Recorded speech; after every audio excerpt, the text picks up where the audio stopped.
Happy Friday, everybody! We're excited that you guys are here with us today. On the schedule, we have scary stories, so get ready to get spooked. And then we have our Netflix scavenger hunt, which is going to be a movie this time, so it's going to be super fun.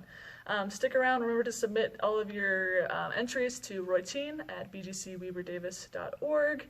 And also remember that today is prize pickup day, so all of the prizes will be outside of the club doors from 5 to 6 p.m. today, so remember to come and get those prizes.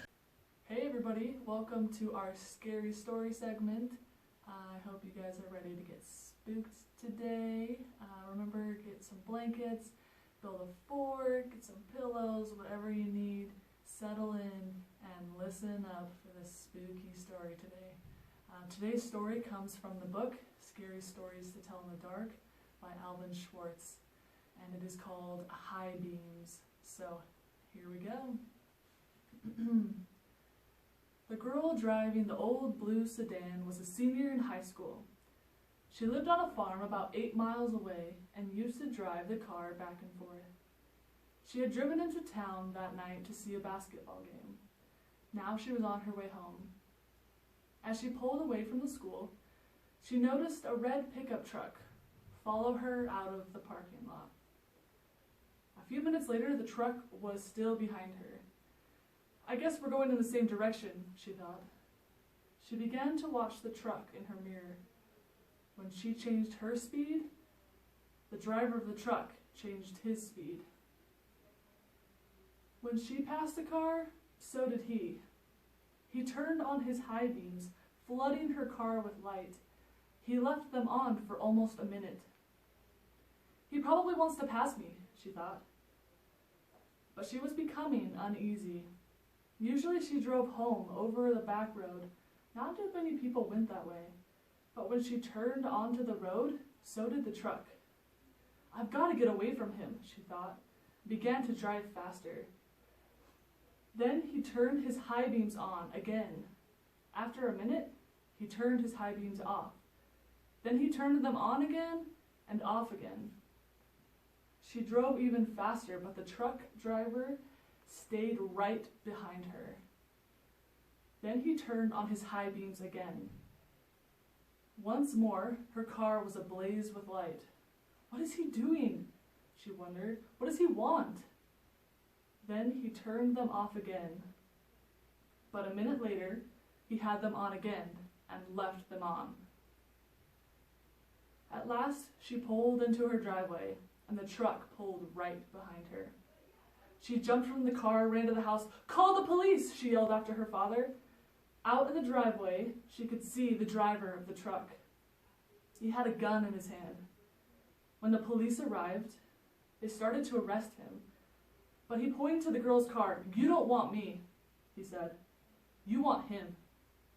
Crouched behind the driver's seat, there was a man with a knife.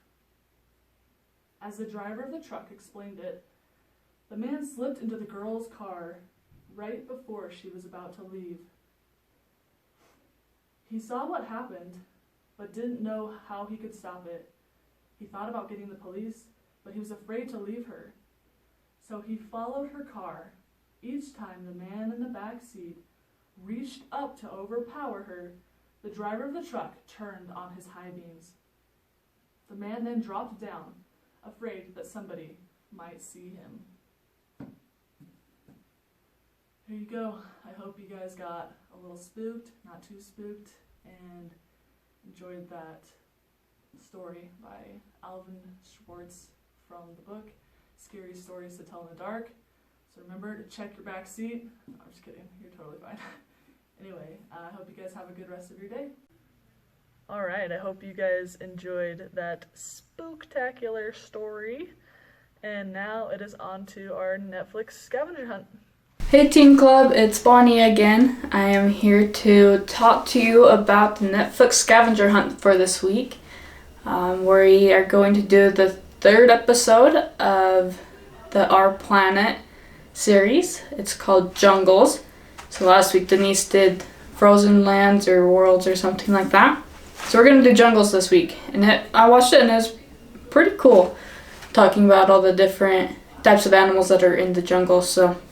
And I made up 7 simple questions, really just 6, because the 7th one's just asking if you like this series, if we should keep doing it, or if you want us to venture out and find a new one. Maybe if you have ideas of ones we can do, let us know. We're always open to ideas, so let us know.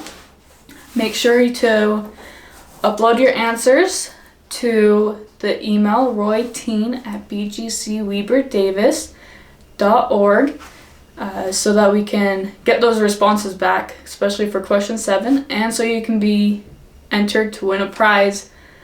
Some of you have won some awesome ones already, so keep getting them in there so you can have your chance to win your own prize. Thanks. Now that you have seen what the Netflix scavenger hunt is, go ahead, log on to Netflix and watch a fun movie and win a prize. Remember to enter your submissions to royteen@bgcweberdavis.org and prize pickups today, and have an awesome weekend.